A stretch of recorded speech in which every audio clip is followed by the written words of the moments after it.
Howdy, everybody. Welcome to West Virginia and Commonplace. I am J.R. Sparrow, your host, and I know it's been a long time. I've been in Orlando, all over these places for podcast conference, but we're back with a interview. We have Ray Hartjen with us here, and the nostalgic question that we ask Ray all the time is, "Who is Ray Hartjen?" But before we do that, I want you to take the floor real quick and let the people know something that's interesting about you. Tell us who you are, but let us know something interesting that no one knows about you. No one knows about me. Oh, wow, man. Yes. Uh, my name is Ray Hartjen. I am a writer and a musician. And one thing that most people don't know about me, I was just thinking about this today. I saw the movie City Slickers with a girlfriend. Remember that movie, Billy Crystal, Jack Yes, Palance? yes. And so, he's on this cattle drive with them, and Billy Crystal's looking at Jack Palance, this cowboy, and he's like, "Man, Curly, you seem to have it." Curly's the character's name. He's like, "Curly, Yeah. you have it all together. You seem to like know, what's important to you. What's your secret?" And he holds up his one finger, and Billy Crystal is like, "Oh, what? Your stinky glove and finger?" He goes, "No, no, no. It's your one thing, And once you figure out what your one thing is." Then you've got like a North Star to go for it. So movie's over. My girlfriend and I walk out of the movie, get in the car, and she looks at me and she goes, "Oh, what's your one thing?" I, I think I know what you wanted to hear now. But the first thing that came to my mind when she said it was the Indy 500. So, needless to say, I'm happily married, been happily married for almost 30 years, but not to that person. I was too young, too stupid to understand exactly what she was asking for. Oh man, and that's an interesting thing. So let's go into this. So your career has spanned different fields from investment banking to pharmaceuticals, and now as a writer and a musician. How has storytelling been a constant throughout the pivots in your professional journey? Yeah, it's always been about telling the story. In investment banking, it was, what's the story for the business? How are we going to raise money for this business? And it's got to be this compelling narrative, right? And I spent a lot of time, after that, I wanted to retool myself, went to school, got an MBA, and started with organizational development. And a lot of that was just, communication, telling the story of the company, telling the story of the team, having the team tell their story to the company, and so on. Got involved in corporate communications, marketing. All that is just storytelling, and it blends in well with my interests. As a writer, I try to convey stories in words. As a musician, I try to convey stories and emotions, either through music or through the words that accompany the music. Ideally, with both. And telling the story and hopefully connecting with the audience at an emotional level, because then they remember you, right? And that's the key to a good storytelling. That you're a great storyteller. Yes. Being able to connect to them on a human to human level and being able to evoke some sort of emotional response to them. And I think that's, at the end of the day, no matter what you do professionally, if you can make those connections and if you connect with on the emotional side of a person, then you're going someplace. Even if you're writing code, if you're a coder and you're not even working with a lot of people, people are going to be using your code. They're going to be interfacing with your code. And if you can reach them and touch them, make an impact on them, then you got them. Then you've got a customer, and you've got customer satisfaction. Okay, I like that. I like that. Now we're going to talk about your professional pivots real quick. What led you to navigate such a very professional landscape, and how have these experiences shaped your perspective on work and life? And the reason I ask you that is because, like, you have the whole spectrum in working, basically. You Yeah, know. I think a testimony to me not being able to keep a job, JR. That must be right. Yeah, my new book is a book called Me, Myself, and My Multiple Myeloma, and I wanted to come on and speak to your audience about this. I was diagnosed with multiple myeloma in March of 2019, and for those in your audience who aren't aware of the disease, it's blood cancer. It's an incurable blood cancer, but treatable blood cancer.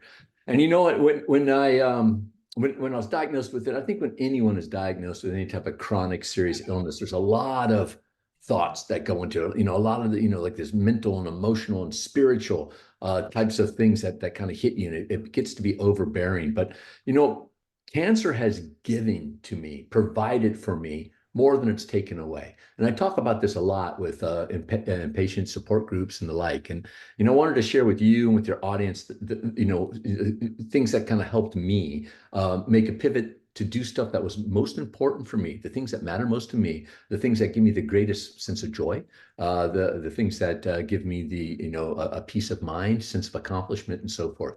And it really started soon after my diagnosis with a timeline exercise. And for those of you who are unfamiliar with the timeline exercise, super simple. You grab a sheet of paper, you draw a horizontal line across it. On the far left-hand side, you make a tick mark. On the far right-hand side, you make a tick mark. Your left-hand tick mark, that is your birth. Your right-hand tick mark, that is your death. And then the hard part comes in. You look at that timeline, you think, where are you now? Whenever I did that timeline exercise prior to my diagnosis, I was, someplace in the middle or whatever. Heck, I was going to live forever. All of a sudden, with a cancer diagnosis, I'm like, man, I have an uncertain future. We all have an uncertain future, but it actually hit me for the first time that my future is much more uncertain than it was just yesterday. And I'm probably a lot farther to the right of my timeline than I am toward the center or what have you. So, doing that timeline exercise kind of, led me to adopting a motto. And as a musician, I'm always looking for a motto, JR, to put on the back of a band t-shirt, right? So what's the way that we can maximize our revenue streams when we're doing a gig, right? So let's have a t-shirt with kind of a cool motto on the back. Motto here, if not now, when? It's like tomorrow's not promised. You've got this gift of today. If not now, when? And it led me to articulate in my mind how I took, and I think it's part of the human condition, how I took things for granted. I took time for granted. I took people for granted, and I took relationships for granted, amongst the many things that I took for granted. And being able to articulate that in my mind, it's like, hey, let's stop taking things for granted. Like with people and relationships, like, JR, my friend JR, I'm thinking about him. Oh, I'll call him tomorrow. I'll call him next week. That's what I'll do. I'll put a note down and I'll get back to him next month or whatever. It's like, man, no, I'm not going to do that. I'm not going to take that relationship for granted. I love you. I care for you. I want to support you the best I can. I want to be a good friend. I'm going to connect with him right now. And I was very guilty of taking time for granted. Someday I am going to ... And, it was all tomorrows for granted, next week, next month, next year, sometimes decades, right? And so that if not now, when pivoted me. And, an example I like to give is my first book. It's a book called Immaculate, How the Steelers Saved. Yes. I wanted to talk about that one too. And, I am not a Pittsburgh native. I'm not a Pittsburgh Steelers fan. I was born in Houston, Texas. And I was born in 1964. So when I was growing up, I was a good Texan, and I was a fan of the Dallas Cowboys because I was a good Texan. And the Dallas Cowboys, of course, lost 2 Super Bowls to the Steelers. My second favorite team was the Houston Oilers, because I was born in Houston, and I was a good Texan. So they were my second favorite team. Houston Oilers, they lost 2 playoff games to the Pittsburgh Steelers, never could win the AFC Central Division. And then my third favorite team was my mama's favorite team. My mama, like everybody else's mama, liked Kenny Stabler of the Oakland Raiders. So the Oakland Raiders, my third favorite team. And they, of course, famously lost 3 playoff games to the Steelers. So Steelers, as a kid, gum on my shoes, man. And JR, I got to tell you, man, the 12-year-old Ray would be thinking, man, that 50-some-year-old Ray who wrote a book on Pittsburgh Steelers, I don't think I like that guy. But my co-author of that book is a man named Tom Olenek. Tom's the Yinzer. He's the guy from Pittsburgh. He loves his town, and but he's not a writer. He is a biotech executive, a very accomplished biotech executive. And he kept talking about this thesis that he had that, when Pittsburgh had to suffer through a deindustrialization transformation, that, it was tough and they needed heroes, and they were able to find their heroes in a rather unlikely place. And that was the Pittsburgh Steelers, who from 1933 to 1972 were pretty bad. They were horrible. All of a sudden, they were fantastic. They were great. And they're a team that was built in the community's image, blue collar, gritty, hard nosed, bring your lunch pail to work type of folks. And, the city of Pittsburgh, they went through this deindustrialization transformation, came out the other side smelling like a rose.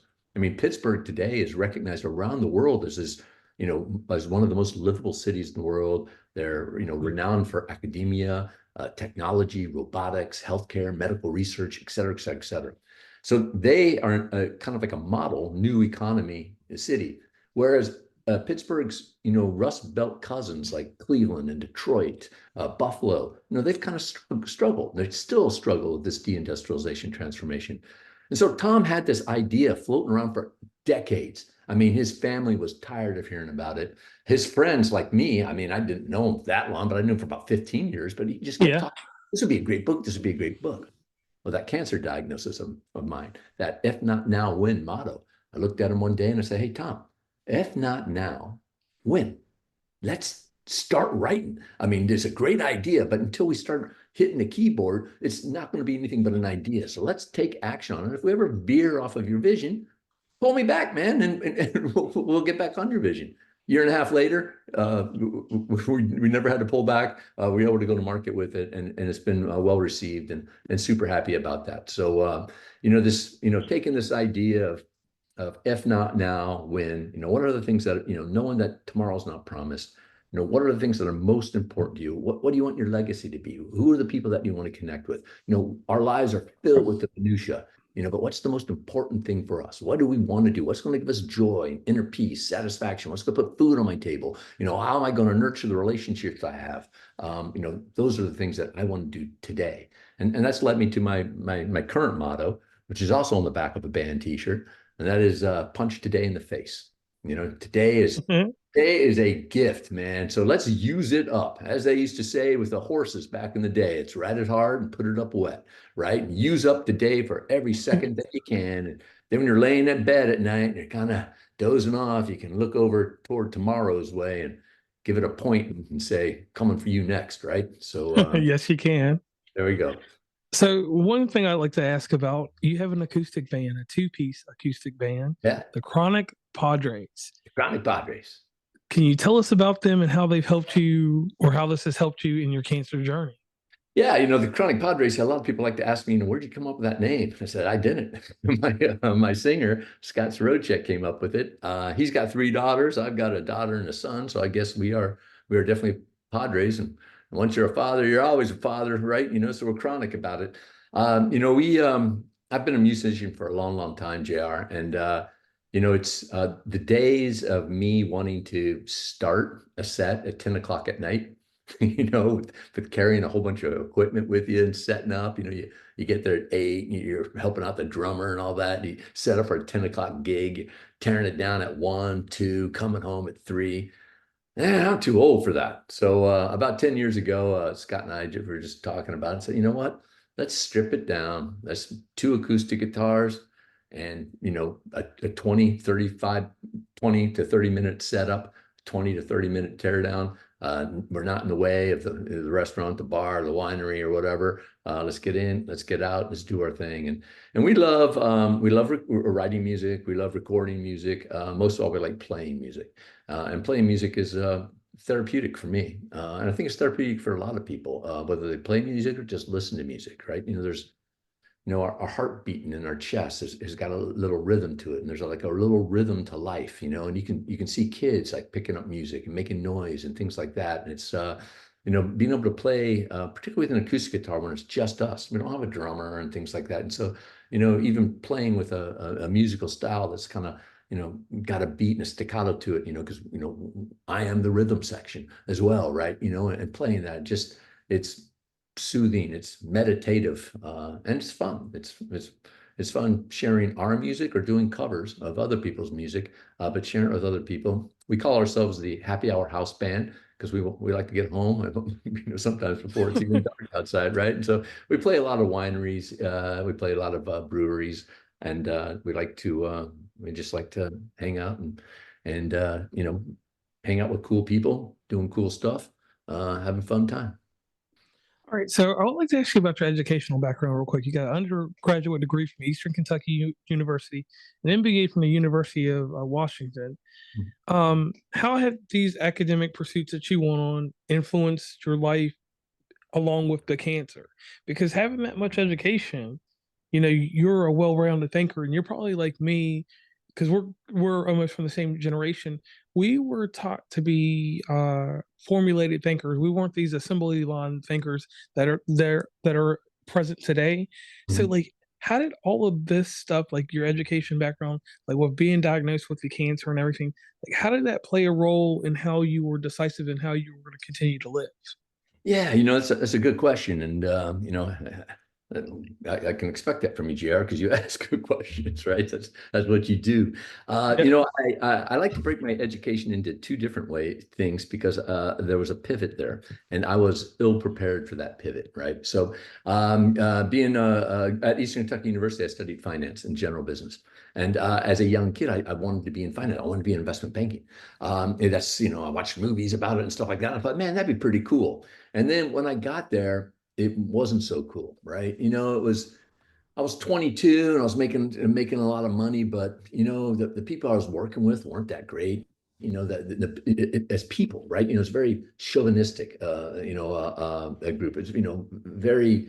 You knew who the boss was. So the boss was in the corner with two ficus trees in their office, two executive assistants out front, maybe even a wet person. Like who knows? It was hierarchical and chauvinistic. And the people weren't all that great. And at that point in time, a lot of my friends were getting involved with companies that were, using like Japanese management principles, with consensus decision making and self-directed work teams and the like. And I wanted to get into that, but I felt as though like I was a factory that was made for finance. I need to retool my factory. So that's why I went back to grad school to get my MBAs because I needed to get the skill and the knowledge around something else. And I love speaking with young people. I like speaking with my kids about that. I love speaking with anybody going through this is, find out what you want to do. And I think too many of us decide like at 14 or whatever, this is what I want to do. I'm going to do this because, maybe dad does it, maybe mom does it, maybe the person down the street does it or whatever. But,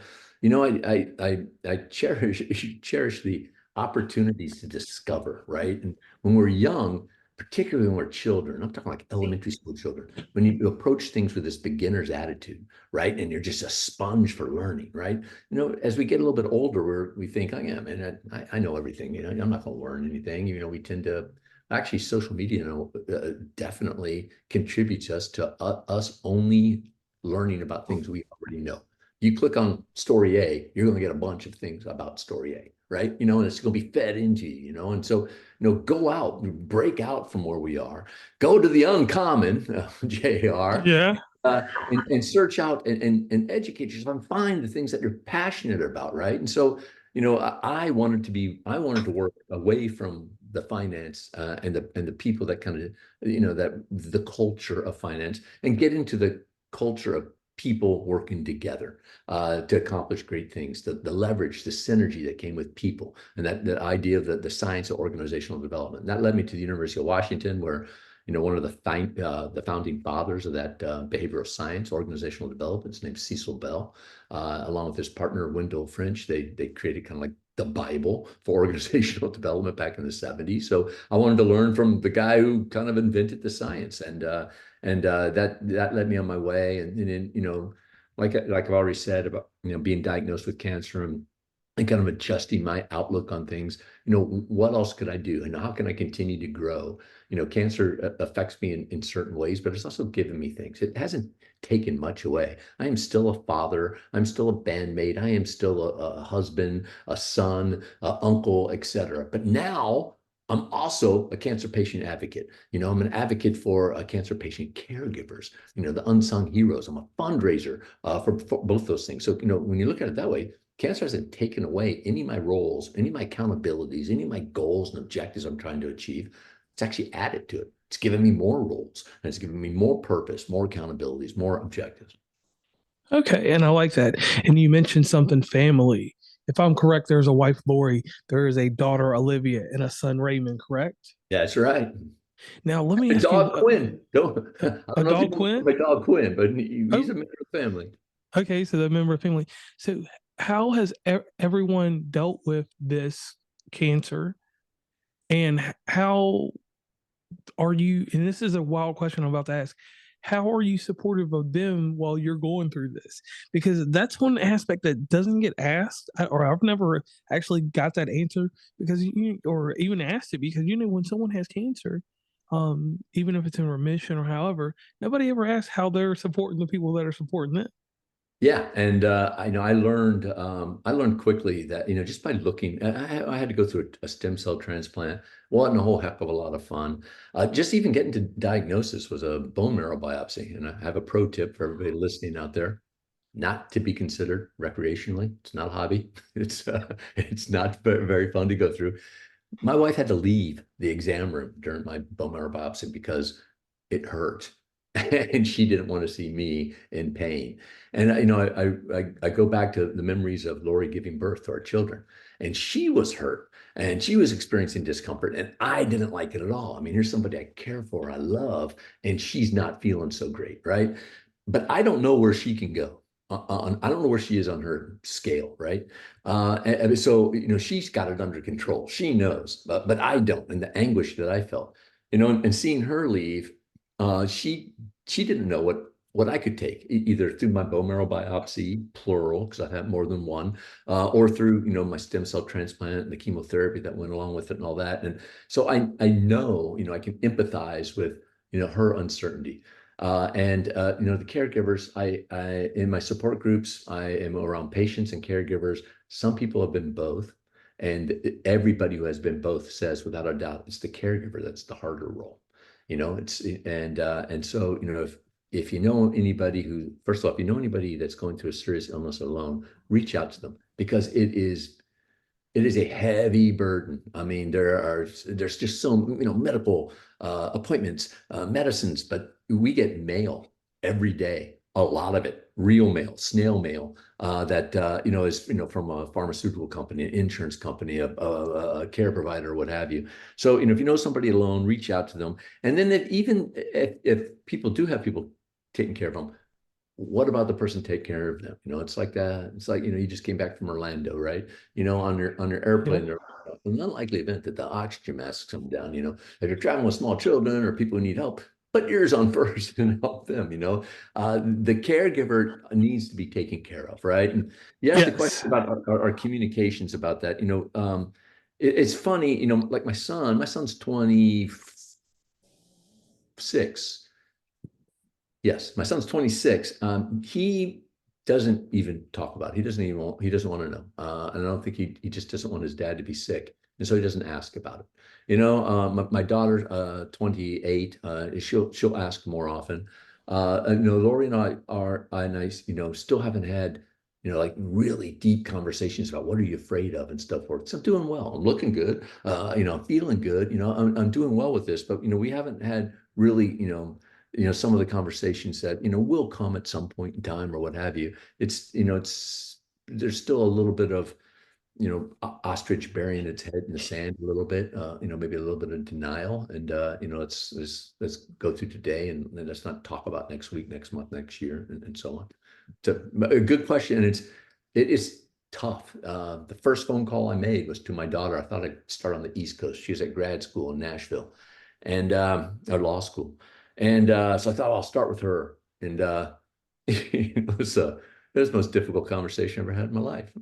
It's there's no there's no manual. I wish I had practiced it in my head, but I thought, oh, I think I'm just going to call her.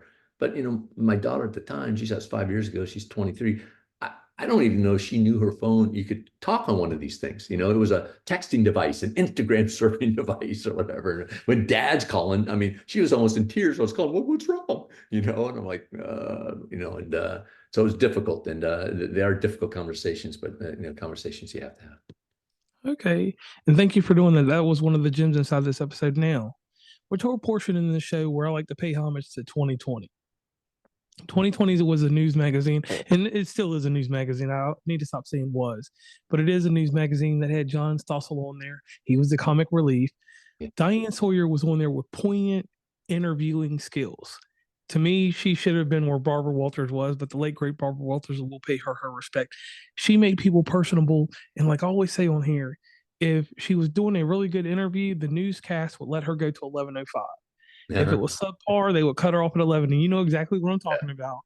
Um, And it happens sometimes. So now, Ray, you're on the hot seat. Are you ready for your 2020 questions? I'm ready. You can throw maybe a little Hugh Downs in there too, man. So take it Yeah. easy on me. But okay. All right. So, first off, you do storytelling across three different mediums: writing, speaking, and music. Do you have a favorite medium for storytelling? And how did you decide which stories to share through writing and which ones through music? Yeah, I think I like writing the best because there's I have longer. I'm a writer, Chairman. There's hardly a word I don't like to write or well, I don't want to say, right? But it gives me an opportunity to go in depth. Not just maybe on the surface, but pow, get deep down. And then if it's a little too long for you, you can take you can take a break. If it's compelling, you can pick it back up and take a look at it. With a song, you're kind of stuck into like three courses, three verses, three choruses, and an intro and outro, and you're out, right? Right. There are some songs longer, but there's a limit to how long your song really can be. Yeah, I like long form writing. And I'll consider even a blog post to be somewhat long form, 800 words. But then there's 130,000 words in Immaculate, how the Steelers saved Pittsburgh, and about 60,000 words in Me, Myself, and My Multiple Myeloma. Okay. Now, let's do a little role playing real quick. And this involves TED Talks because TED Talks seem like they're the pinnacle of what anyone wants to do. And I don't know if that's something that you want to do, Oh, but we're sure. just going to play along. Does everybody want to be on stage at a TED Talk? Yeah, that sounds Yeah. great. So let's go to Pittsburgh, for instance, because we got a Carnegie Hall, I believe, out there in Pittsburgh. Is that correct? Yeah. There's a Uh, Carnegie. there are Let's a ton of Carnegie stuff. Most of the Pittsburgh, just humanities, still interesting. things like that. There's lots of Carnegie's filled in the place. The Carnegie Halls in New York City. Right. Uh, yeah, there's So plenty. so so let's carry, yeah. So sorry about that. Let's carry to New York then. So you're in that Carnegie Hall because of your tie-ins with Pittsburgh, and obviously that ties into steel and it ties into a TED Talk.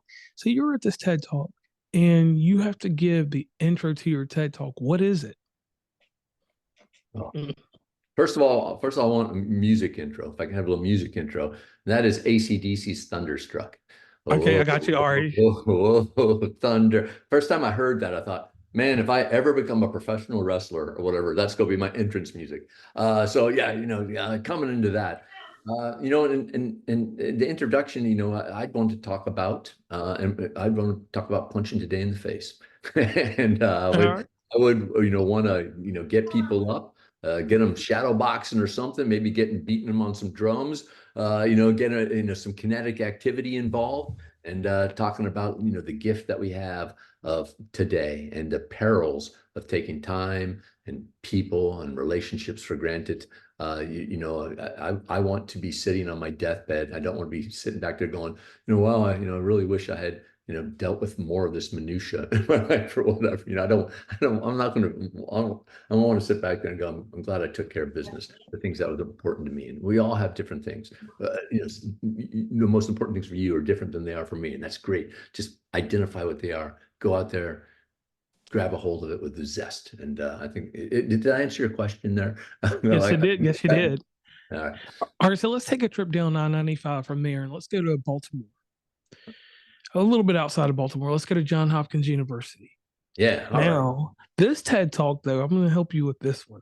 This TED Talk is about cancer caregiver advocacy because that's part of what you do. Okay. What would you tell these people that have come to hear about you? Because, from the one in Pittsburgh, because we're using our imagination, you become more than just a national success. You become world renowned after that TED Talk. One TED Talk does that. So you're here, and this is something that's near and dear to your heart because you've gone through this and you're going through this. So, what do you tell these caregivers that need to hear what you need to say, need those flowers, need to know that there's someone out there that thinks like them and that, knows what they're going through because you're on the end of being the cancer patient. Yeah. And you, They need to know that they're heroes, right? They need to understand that. It might be like a first responder, a fireman or EMT or whatever. Maybe like, I'm a fireman, I'm an EMT or whatever. It's like, no, you're a hero, and let's not forget that. So putting those caregivers up from from the voice of a patient, not some, caregiver himself, but I'm a patient and this is what caregiving means to me, and whether you've had the person that you're caring for or what have you, been able to articulate that or not, who knows? But let me tell you what my experience has been, how caregivers have helped me out and how I think you've helped out the people that you care for. And then I want to let them know that, you need resources. You need to take care of yourself. A lot of caregivers get kind of beaten down because they don't have anybody taking care of them, and so, they get beaten down mentally, emotionally, and spiritually, and that affects them physically as well, and so, giving them the gratitude and the platitudes and letting them know that they're heroes, giving them, ideas of resources for the way that they can take care of themselves, things that I've learned as a patient, how I can take care of myself. One of the things that I like to talk to people about is, cancer affects me, physically, mentally, emotionally, and spiritually. And as a musician, I'm used to like a mixing board, in the studio, a little of this, a little of that, adjusting levels. Those things for me, I have found, systemically, me as the whole person, they either can drag, some of those variables can drag others down, or they can lift them back up. And I'll give maybe an example a lot of people can relate to, as New Year's resolutions. And I'm going to go to the gym, I'm going to work out more often, stuff like that. And this is about the time of year, we're recording this episode on January 30th, where people are like, some of those New Year's resolutions are beginning to fall to the wayside, right? And Yes. it's not like they're injured, that they can't go to the gym. They just don't want to go to the gym. They're tired. They're like worn out. They got better things to do. Cancer doesn't take a day off. The heart Right. doesn't take a day off. Diabetes doesn't take a day off. Kidney disease doesn't take a day off, right? And so, you have to continually to fight, but it wears on you. It gets tired. 2 weeks after my diagnosis, I was exhausted because I was approaching things as an event, as an athlete, it was always a game, right? Or a race. And as a musician, it was always a gig. And on the job or in school, it was like a test, an exam, a deliverable, or what have you. There's always this capstone, this milestone event. But chronic illness isn't an event. It's not a one-day thing. There's not a game day or a fight night. Every day is game day. Every night is fight night. It's a process, right? So I was approaching this as like, I got to work out. I got to do all this, and 2 weeks later, I was exhausted. I was mentally exhausted and emotionally exhausted, and those had dragged my physical, my physical, I guess, condition at that time down, right? And I needed to readjust myself. I needed to rethink things. So, now, like exercise is very important for me for a lot of reasons. One, it makes me feel good, makes me feel strong. And if I feel good and I feel strong, then I can go to the grocery store and I can, go shopping for myself, come home and I can cook a nutritious meal. On those levels, we're going to push up. My exercise is beginning to help lift my mental, my emotional, and my spiritual needs, right? And so, I want those caregivers, John Hopkins, when I'm talking down there after my successful TED talk, I want them to, know that, take care of yourself. Just as you're taking care of the patient, take care of yourself. You're a hero to your patient. You're a hero to others. You're a role model to other caregivers who are faced in the same situation you are, but they're looking at you. And, how can you adjust your mental and your emotional or spiritual, your physical components to get you, firing on all cylinders, peak performance, and doing what's most important to you, that's caring for your loved one, right? And but by all means, heroes, man. And if you are ever down in the dumps and you need a little bit of a hero introduced in your life, I encourage you and all your listeners, JR, go visit St. Jude in Memphis, and just go check out their videos of these children, going through what they do. They don't know anything else other than being a cancer patient. Their families that are caring for those kids, and then all those care providers there. Those families don't pay a dime ever. And it's if you ever need to find a good charitable donation, you can do a lot worse than St. Jude. But it's I mean, they're all of them are heroes, from the patients to the caregivers to those families that take care of those beautiful kids. Okay. Thank you for that. Now, you've done great with the 2020 questions. Now, one thing that we like to do on this show is we like to pay homage to the people that have made us who we are today.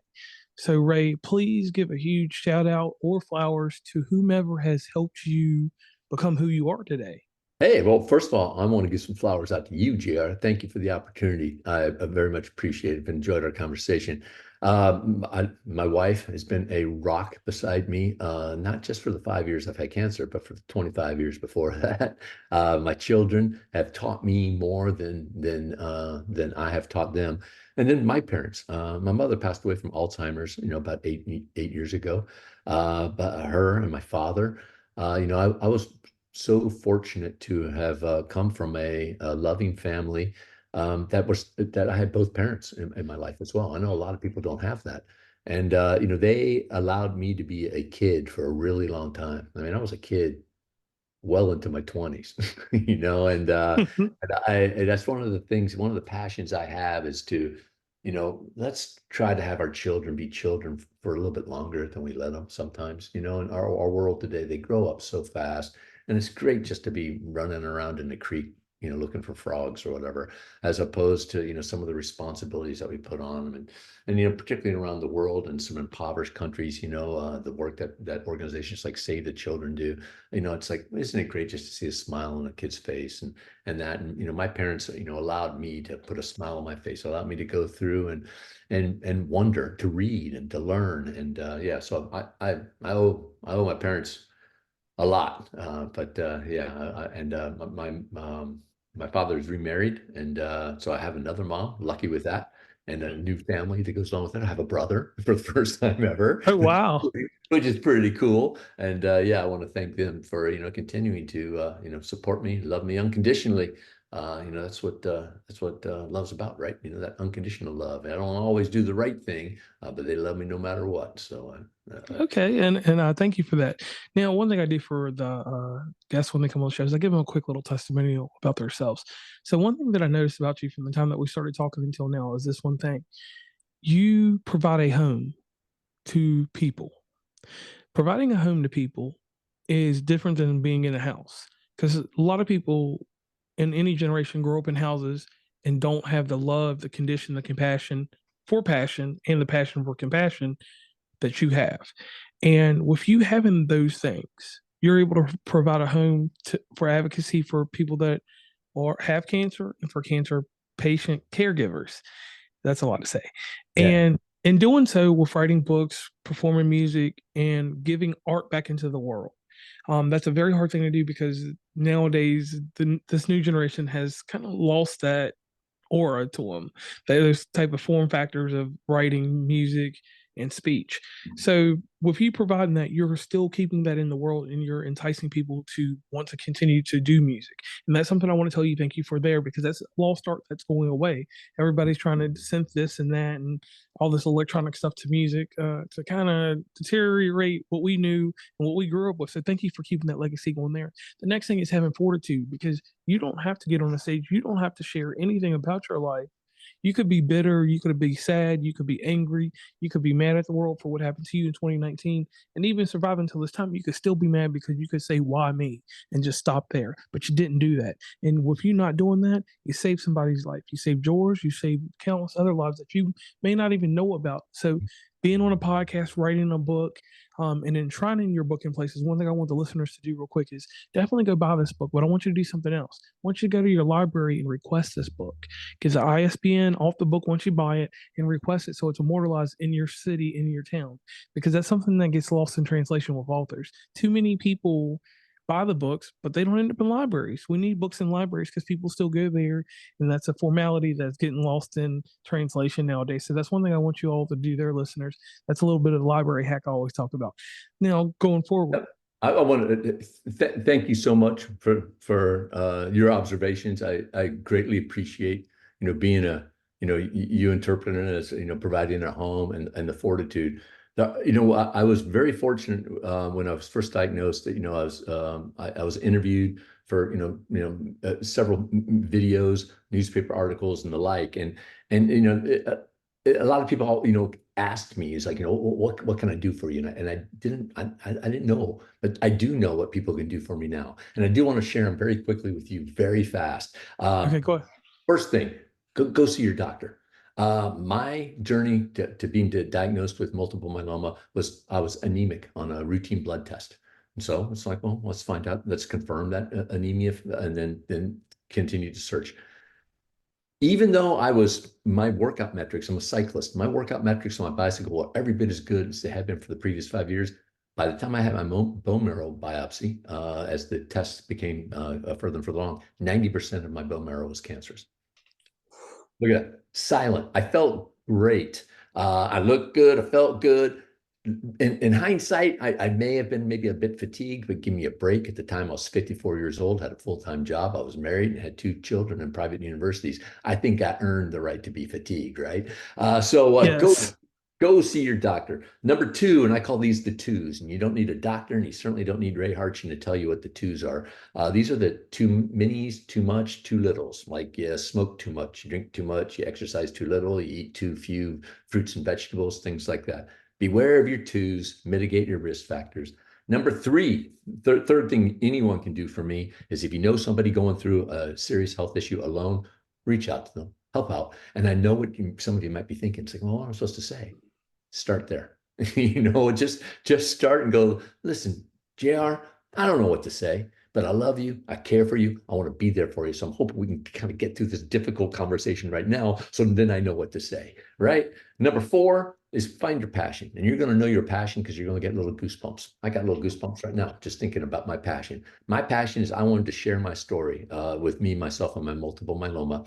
And I wanted it to be from the community for the community. So, it's ideally, I hope I wrote it as a resource to be a resource, a behind the scenes look for patients and for caregivers and for allies. But net writers proceeds are being pledged to the Multiple Myeloma Research Foundation. I truly want this to be a resource from a person in the community for the person in the community, giving back to the community. Everything I know about cancer, and it's not a lot, but everything I know is from the people who went there before me, through my support groups and my doctors and all that. And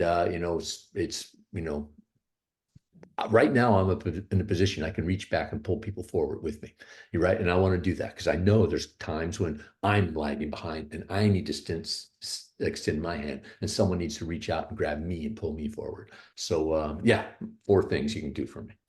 Okay, and I thank you all very much for that. So, like always with any episode, I have Ray Hartjen with me, and I am JR, and we're signing off.